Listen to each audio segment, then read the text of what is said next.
जितने देशों से आपकी व्यापारिक संधि है, जितने देशों से प्रत्यर्पण संधि है, जितने देशों से आपने एमओयू साइन किया हुआ है, आप पर डायरेक्ट सैंक्शन नहीं लगेगा तो उन देशों पर सैंक्शन लगाकर वहां से दबाव बनवाएगा।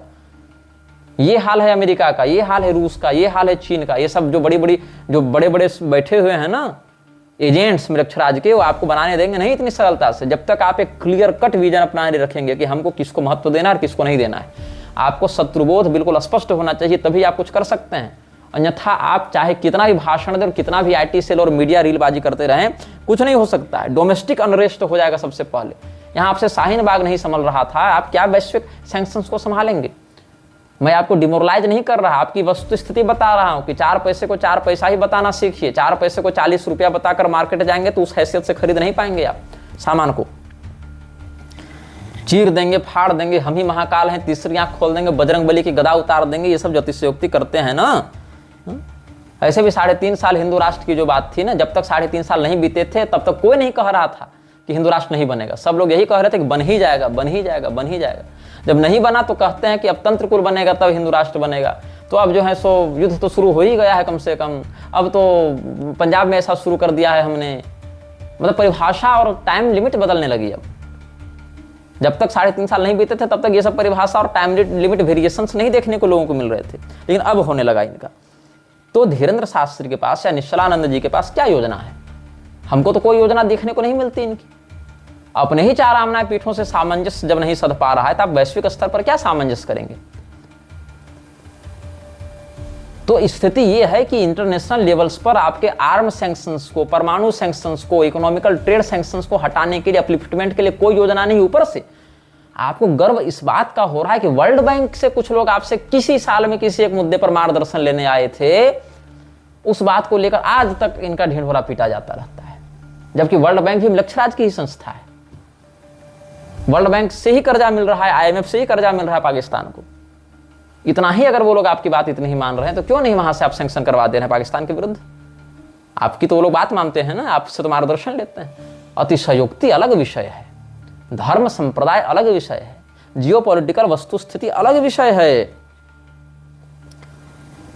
जितनी दृढ़ता थी सदाम हुसैन के व्यक्तित्व में, मैं एज अ डिक्टेटर बात कर रहा हूं, यहां मैं उसको अच्छा नहीं बता रहा हूं, बिल्कुल मैं ग्लोरीफाई नहीं कर रहा हूं, लेकिन जब हमारी पीढ़ी के लोग सचिन को और गांगुली को और अनिल कुंबले को देखा करते थे, तब हम ये उस उम्र में 5 साल 6 साल की उम्र में ये हम देखते थे गद्दाफी क्या कर रहा है, सद्दाम क्या कर रहा है। जबकि हमारे क्लासमेट्स को न पता था गद्दाफी क्या है और लीबिया क्या है और सीरिया क्या है और इराक क्या है और कुवैत में कब हमला हुआ और सद्दाम हुसैन क्या है, उनको नहीं पता होता था।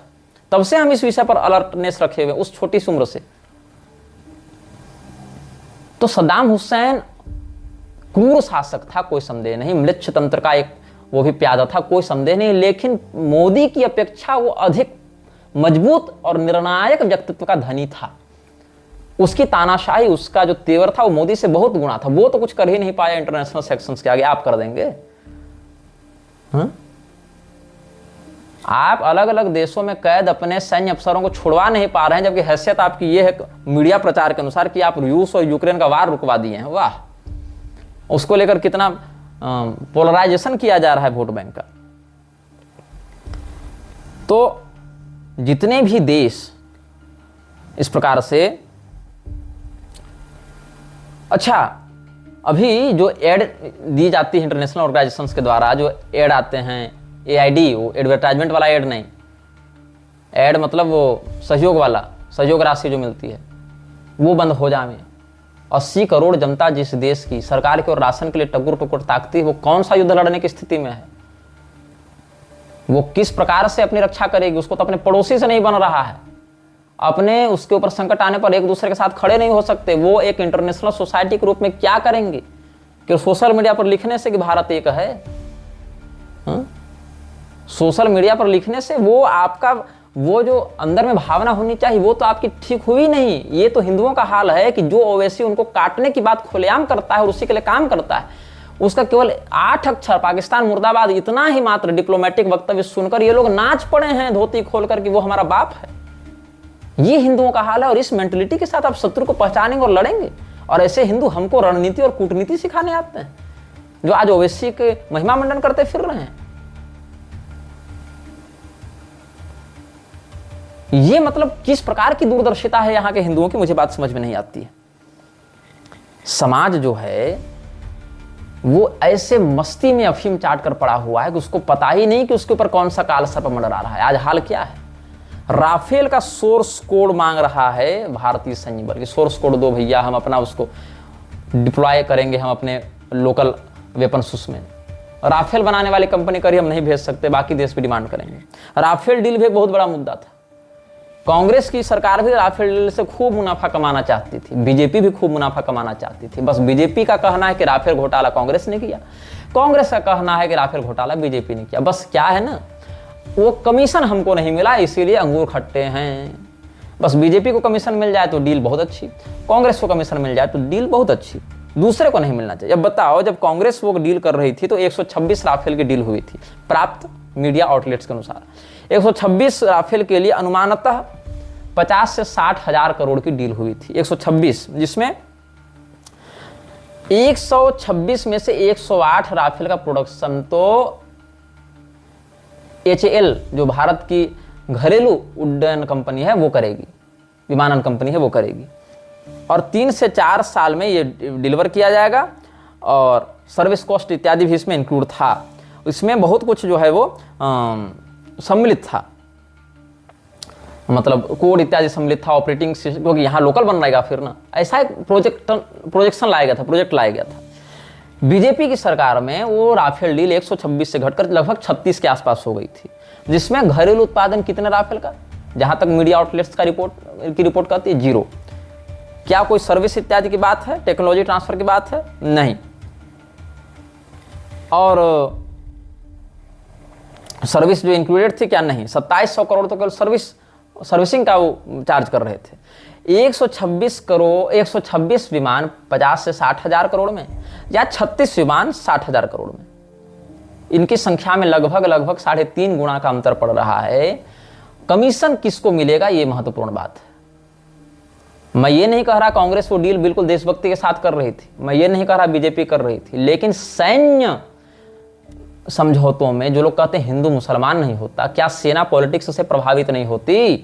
क्या सेना के हथियार पॉलिटिशियंस तय नहीं करते? क्या सेना के पॉलिटिकल डील्स सेना खुद करती है कि वहीं वहां पर पॉलिटिशियन ही बैठता? और क्या वो पॉलिटिशियन उस मंत्री या उस कैबिनेट में वोट बैंक से नहीं गया है? क्या वो वोट बैंक बहुत बड़े पैमाने पर हिंदू मुसलमान के पोलराइजेशन पर आश्रित नहीं है? तो आप कैसे कह सकते हैं कि फौज में हिंदू मुसलमान का फैक्टर लागू नहीं होता है?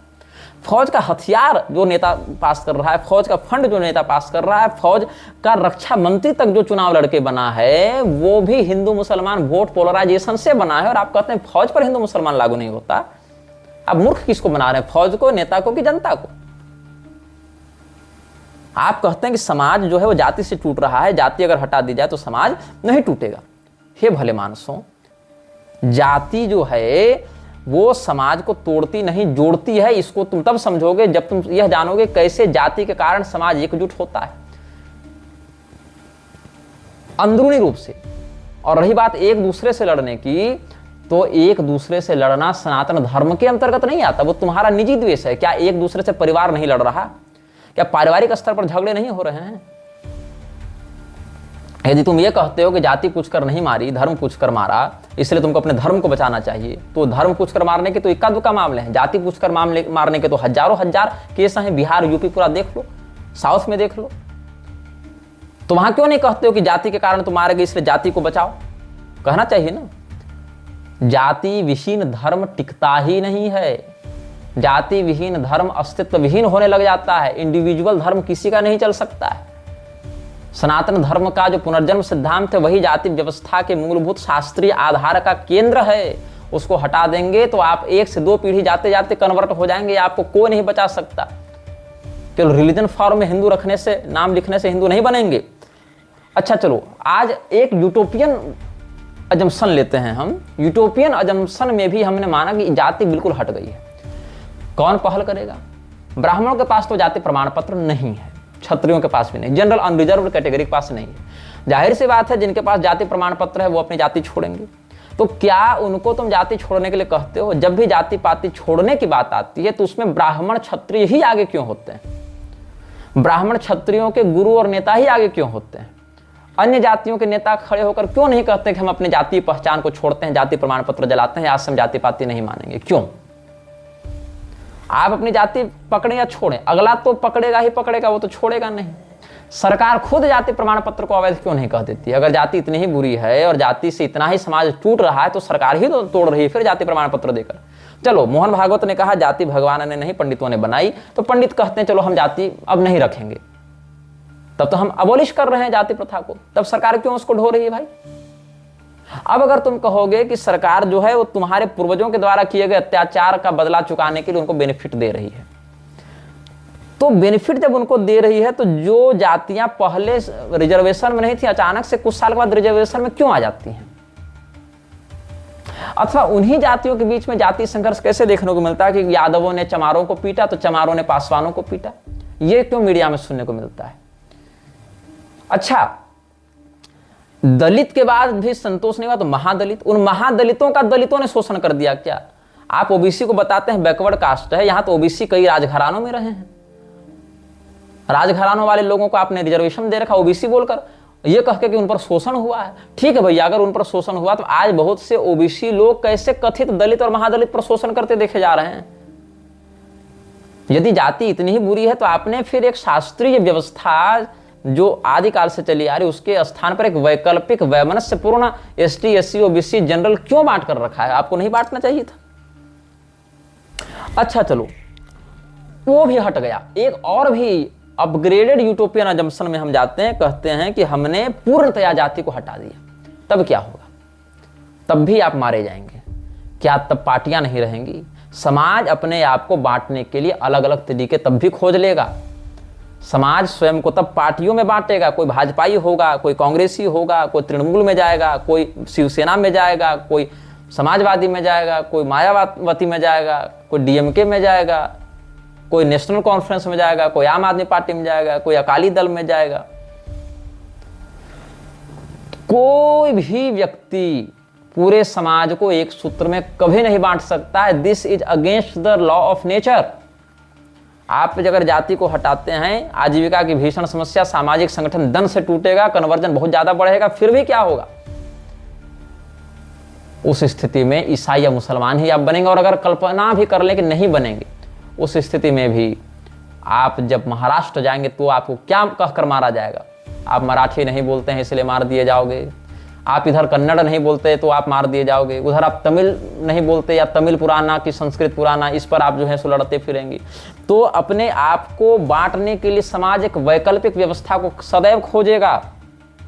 जाति व्यवस्था हटा देने से वैमनस्य समाप्त हो जाएगा क्या? एक व्यक्ति जो पासवान जाति का है वो आईएएस बनता है, दूसरा व्यक्ति पासवान जाति का है वो डॉक्टर बनता है, तीसरा व्यक्ति पासवान जाति का है वो टीचर बनता है, चौथा व्यक्ति पासवान जाति का है वो रिक्शा चलाता है। अब बताइए चारों व्यक्ति एकजुट हैं कि नहीं है? अगर ये चारों अलग अलग जाति के होते तो समझ में आता कि जाति प्रथा के कारण समाज टूट रहा है, एकजुट नहीं है। चारों व्यक्ति क्या यहाँ पर एक ही समुदाय के होकर एकजुट हैं?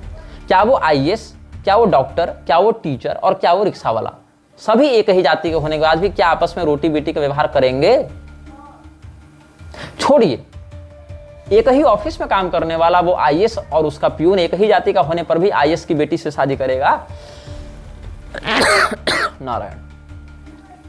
तो समाज अपने आप को बांटने के लिए सदैव एक मार्जिन तैयार करता है। यदि उसको प्राकृतिक मार्जिन नहीं मिलेगा तो वो अपने लिए वैकल्पिक मार्जिन तैयार करेगा। तो वो खुद को बांटेगा जाति में, अगर नहीं तो खुद को बांटेगा भाषा में कि हम तो मराठी बोलते हैं। तब वो नहीं पूछेगा कि आप किस जाति के हैं, किस धर्म के हैं, वो पूछेगा तुम कौन सी भाषा बोलते हो। तो फिर क्या कहेंगे? भाषा भी हटा दो, सब साइन लैंग्वेज का प्रयोग करो। फिर वो क्या कहेगा? चमड़ी के रंग पर आएगा। जहां पर अलग अलग जातियां नहीं थी वहां भी चमड़ी के रंग को लेकर कितना अधिक उपद्रव हुआ है, कितना अधिक नृशंस क्रूर हुआ है। ये आपको मेरे उस वीडियो में मिलेगा जहां हमने बनाया है अपने ओरिजिनल चैनल पर दास प्रथा का रहस्य, उस वाले वीडियो को आप देख लीजिएगा। भाषा को लेकर, नस्ल को लेकर, आजीविका को लेकर, लिंग को लेकर, स्त्री पुरुष नपुंसक समलैंगिक प्लस 72 अदर्स, रवि गुप्ता कहता है ही सी दे दड़ाम, उस पर भी झगड़ा होगा। आपकी जाति कोई नहीं पूछेगा, भाषा कोई नहीं पूछेगा, तो लिंग को लेकर झगड़े होंगे, स्त्री पुरुष के झगड़े, स्त्री पुरुष नपुंसक के झगड़े, स्त्री पुरुष समलैंगिक के झगड़े, ये होंगे। समाज फिर भी स्वयं को बांटेगा। उस पर भी अगर नहीं बांटेगा तो आहार तक में बांटेगा। एक वेजिटेरियन है, वेजिटेरियन में भी एक वीगन है, उसमें एक फिर जो है वो मांसाहारी है, कार्निवोरस है, कार्निवोरस के बाद भी वो है नॉन वेजिटेरियन, उसके बाद भी वो केवल, नॉन वेजिटेरियन और कार्निवोरस ऐसे अलग होते हैं। कार्निवोरस में तो खैर बिल्कुल मांसाहारी पशु पक्षी आ गए, लेकिन अगर वो नॉन वेजिटेरियन है तो भी उसमें कोई अंडा नहीं खाता है। नॉन वेजिटेरियन में भी बकरा खा लेंगे, गाय नहीं खाएंगे। कोई गाय खा लेगा उससे झगड़ा होगा, कोई गाय खाएगा लेकिन जर्सी वाला खाएगा, लोकल नहीं खाएगा, देसी नहीं खाएगा, वहां दोष लग जाएगा। मतलब फिर भी बटेगा ना समाज। यदि आप जाति में नहीं बांटेंगे तो पार्टी में बांटेंगे, पार्टी में नहीं बांटेंगे तो भाषा में बांटेंगे, भाषा में नहीं झगड़ा होगा, युद्ध नहीं होगा तो रंग में बांटेंगे, फिर नस्ल में बांटेंगे, फिर आजीविका में बांटेंगे, लिंग में बांटेंगे, आहार में बांटेंगे, कुछ में नहीं, इकोनॉमिकल स्तर पर तो आप बांटेंगे ही बांटेंगे। धनी और गरीब सदैव बने रहेंगे। और अगर यहां पर भी आप एकजुटता लाना चाहेंगे तो सीधे होगा गृह युद्ध, फिर होगा रशियन रिवॉल्यूशन के समान भीषण खूनी नरसंहार, और फिर गीत गाइएगा ब्लडी संडे के नाम से। ब्लडी संडे गीत सुने हैं कि नहीं? नहीं सुने होंगे तो यूट्यूब पर सुन लीजिएगा।